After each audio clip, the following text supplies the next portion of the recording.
శివపురాణం ప్రకారం శివరాత్రి రోజున ఉపవాసం చేసే పద్ధతి, ప్రాముఖ్యత ఏమిటంటే, దేశవ్యాప్తంగా మహాశివరాత్రి పండుగను ఘనంగా జరుపుకుంటారు. శివుడు, శివభక్తులకు ఈ రోజు చాలా ముఖ్యమైనదిగా పరిగణించబడుతుంది. ఈ రోజున శివభక్తులందరూ తమ తమ శక్తిని బట్టి భక్తితో పూజిస్తారు.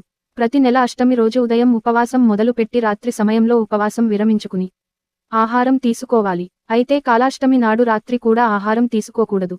పగటిపూట ఉపవాసం ఉండండి, రాత్రి తినండి. అలాగే శుక్లపక్షంలోని ఏకాదశి రోజు రాత్రి భోజనం చేయకూడదు.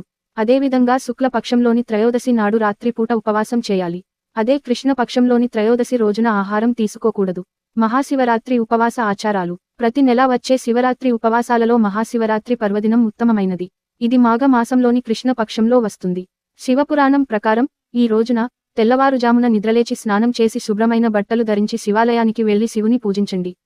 పూజించేటప్పుడు నేను శివరాత్రి వ్రతాన్ని ఆచరిస్తున్నాను అని శివుడిని ప్రార్థించండి.